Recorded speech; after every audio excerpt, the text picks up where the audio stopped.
नमस्कार साथियों, English campus पर आप सभी का स्वागत है। साथियों, पिछले वीडियो में हमने बात किया था कि आपको हिंदी साहित्य के टेक्स्ट सेक्शन में किन किन रचनाओं को पढ़ना है और कौन सी आपको छोड़नी है, कौन सी आपको बिल्कुल नहीं पढ़नी है, केवल डिटेलिंग करनी है। इस इस वीडियो में हम बात करेंगे कि जिन रचनाओं को पढ़ना है उनके किन किन पॉइंट्स पर ध्यान देना है, ठीक है, और नहीं पढ़ना है जिनको, उनकी भी डिटेलिंग करनी है तो किन किन बिंदुओं को ध्यान देके आपको डिटेल इकट्ठा करना है, ठीक है। तो आइए शुरू करते हैं। सबसे पहले कहानी में आपको कहानी के प्रकाशनवश कहानी किस पत्रिका में प्रकाशित हुई और किस संग्रह में संग्रहित है, इसको ध्यान देना है। कहानी के पात्र कौन है, पात्रों की वेशभूषा, पात्रों के व्यवसाय अथवा कार्य किस पेशे से जुड़े हुए हैं, पात्रों के बीच आपस में रिश्ते क्या हैं, संबंध क्या हैं, ठीक है। इसको भी आपको महत्वपूर्ण बिंदु है ये, इस पर भी आपको ये आपको पता होना चाहिए, याद होना चाहिए, ठीक है। इसके बाद है कहानी में कितने दृश्य या भाग हैं किसी कहानी में, ये इसकी आपको जानकारी होनी चाहिए। कहानी की पृष्ठभूमि अर्थात कहानी किस पृष्ठभूमि के आधार प्लाट क्या है कहानी का, ये आपको पता होना। कहानी की मूल संवेदना अथवा उद्देश्य क्या है, ये आपको जानकारी अच्छे से होनी चाहिए।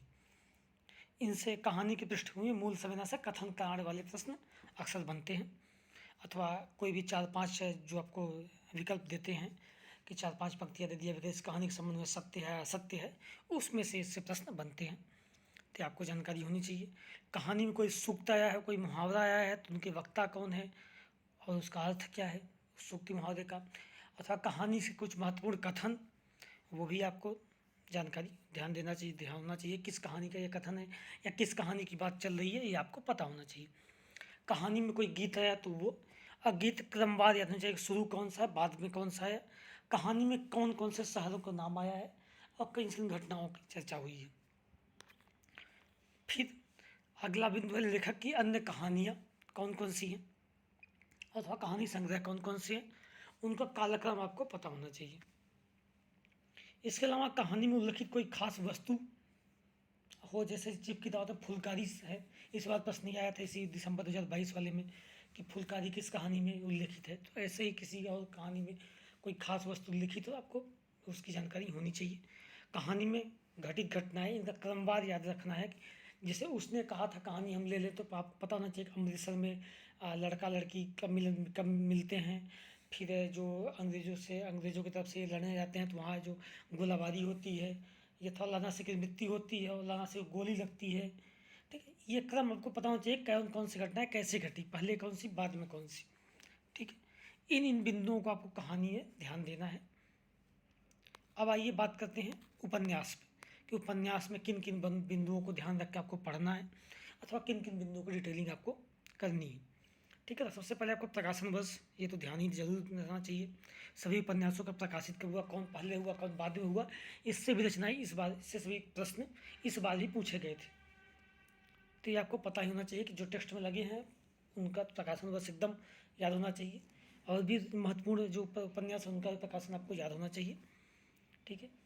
फिर उपन्यासों में पात्र कौन कौन से हैं, गौड़ पात्र, छोटे छोटे पात्र से लेकर बड़े पात्र पूरे आपको याद होना चाहिए कि इस उपन्यास के हाँ ये पात्र हैं, एक बार भी नाम आया तो आपको पता होना चाहिए। पात्रों की वेशभूषा क्या है, ठीक है, कैसे रहते हैं, किस चरित्र क्या है उनका, और किस व्यवसाय अथवा कार्य से जुड़े हुए, जैसे मान लीजिए गोदान उपन्यास है तो मेहता, मालती, गोविंदी और खन्ना, ये किस पेशे से जुड़े हुए हैं आपको पता होना चाहिए कि दास प्रोफेसर कौन है, मिल मालिक कौन है, गृहिणी कौन है और डॉक्टर कौन है, ये आपको अच्छे से याद होना चाहिए। पात्रों के बीच आपस में क्या रिश्ता है, क्या संबंध है, माँ बेटी हैं, पिता पुत्र हैं या पति पत्नी है या जैसे भी हैं, वो आपको अच्छे से क्लियर होना चाहिए। उपन्यास में कितने भाग हैं अथवा अध्याय अथवा परिच्छेद हैं और उन भागों का अध्यायों का नाम क्या है, ये आपको क्रमवार याद होना चाहिए कि पहले कौन सा भाग आया बाद में कौन सा आया और कितने हैं टोटल। उपन्यास किस पृष्ठभूमि से जुड़ा हुआ है, उपन्यास की किस चीज़ों का वर्णन है, उपन्यास के मूल संवेदना या उद्देश्य क्या है लिखने का, ये भी आपको एकदम क्लियर होना चाहिए, जानकारी होनी चाहिए।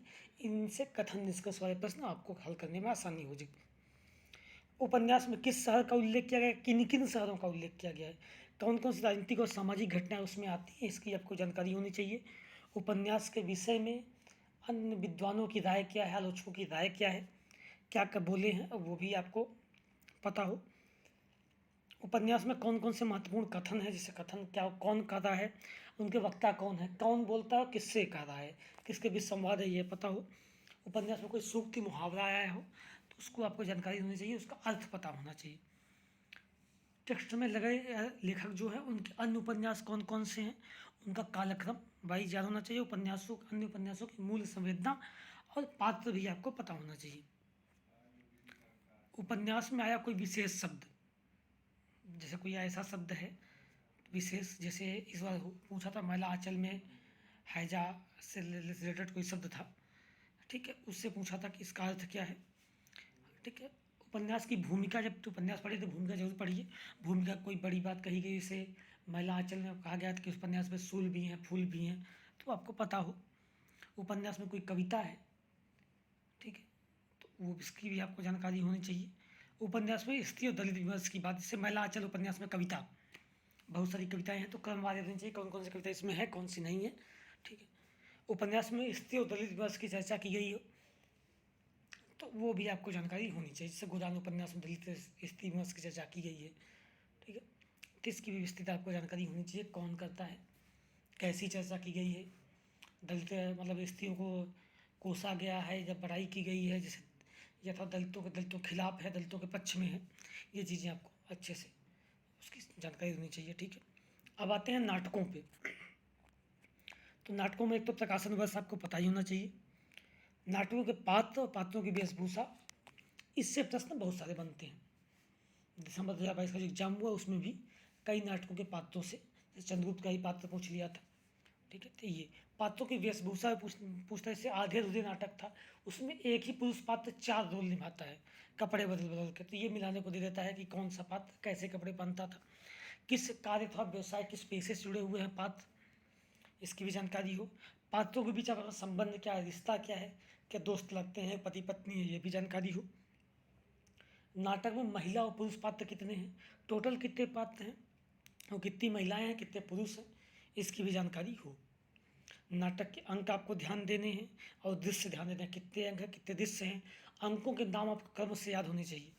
अब अंकों में कौन किस अंक में कितने दृश्य आए हैं, उनकी और दृश्य में कौन कौन सी घटनाएं घटित हुई हैं, ये भी आपको पता होना चाहिए, उनके घटना स्थल क्या क्या है, किस अंक में कौन सी घटना हुई। नाटकों के अंकों के नाम तो आपको एकदम जुबान पे रटे होने चाहिए क्रम से। नाटक की पृष्ठभूमि क्या है, किस चीज़ पे लिखा गया है, जैसे बकरी नाटक है तो व्यंग्य है क्या है, किस पे लिखा गया है, भ्रष्टाचार पे लिखा गया है, ठीक है। अध्ययन नगरी जैसे भ्रष्टाचार, अंग्रेजी भ्रष्टाचार पे भी लिखा गया है, तो आपको पता हो। मूल संवेदना अथवा उद्देश्य क्या है नाटक का, ये भी आपको जानकारी अच्छे से हो। नाटक में किस किस शहर का उल्लेख किया गया है अथवा किस परिवेश का उल्लेख किया गया, राजनीतिक सामाजिक घटनाएं कौन कौन सी घटती हैं, ये भी ध्यान दीजिए। नाटक के बारे में विद्वानों की राय क्या है, क्या कथन है, आलोचना कैसी ना विद्वानों से हम क्या कहा है, आलोचकों ने क्या कहा है, ये भी पता हो आपको। नाटक के महत्वपूर्ण कथन, उनके वक्ता कौन किससे कह रहा है, इसकी भी जानकारी रखिए, नाटकों से ये प्रश्न अक्सर बनते हैं, ठीक है। इस वजह से आपका जो पेपर हुआ दिसंबर 2022 वाला, उसमें सर्वाधिक प्रश्न टेक्स्ट सेक्शन में नाटकों से ही थे। नाटकों से लगभग 10 प्रश्न 11 प्रश्न थे, अन्य से 7-8 थे, 6 से, लेकिन नाटकों से आपके लगभग 10-11 प्रश्न थे। तो नाटक महत्वपूर्ण जाते हैं, और जैसा हमने पिछले वीडियो में बात की थी, आगरा बाजार को छोड़कर आपको सभी नाटक पढ़ने भी है, ठीक है। नाटक में कोई सूक्ति मुहावरे लोकोक्तियाँ आई हैं तो उनका ध्यान रखिए, उनके अर्थ ध्यान रखिए। नाटक में कुल नाटक में कोई सूक्ति मुहावरे लोकोक्तियाँ आई हुई तो उनका ध्यान देना, उनके अर्थों को भी ध्यान देना है। नाटक में कुल गीत कितने हैं, कौन सा गीत किस अंक में है और कौन गाता है, इसको भी आपको विशेष तौर पर ध्यान देना है, इससे प्रश्न 1-2 पक्का आ जाते हैं। नाटक का यदि मंचन हुआ है, पहली बार जब हुआ था, निर्देशक कौन था। नाटक की शैली है, किस प्रकार की शैली का नाटक है, भाड़ है, प्रहसन है, नाट्यलासक है, नाटिका है, ठीक है, इसका भी ध्यान देना है। लेखक के जो टेक्स्ट में लगे हुए उनके अन्य नाटक कौन कौन से हैं, उनका कालक्रम क्या है, उनके नाटकों की पृष्ठभूमि क्या है, मूल संवेदना क्या है, उनके पात्र कौन कौन से हैं, ये भी आपको जरूर ध्यान रखिए। इसके अलावा नाटक पर किसका, अन्य लेखक का प्रभाव है, अन्य नाटक का प्रभाव है, और नाटक के चरित्र आपको या समाज को कैसा प्रभाव डालते हैं, इनसे संबंधित प्रश्न भी आपसे बनते हैं, तो ध्यान रखिए, ठीक है। ये महत्वपूर्ण बिंदु हैं जिनको आपको ध्यान देना है, ठीक। तो हमने कहानी, उपन्यास और नाटक 3 विधाओं की बात कर ली। कविता, निबंध और अन्य गतिविधियों की बात हम अगले वीडियो में करेंगे कि उनकी किन किन बिंदुओं को आपको ध्यान देना है। ठीक है, तो इसके आधार पर आप टेक्स्ट को पढ़िए और अपना सिलेबस पूरा कवर कीजिए। ठीक है, धन्यवाद।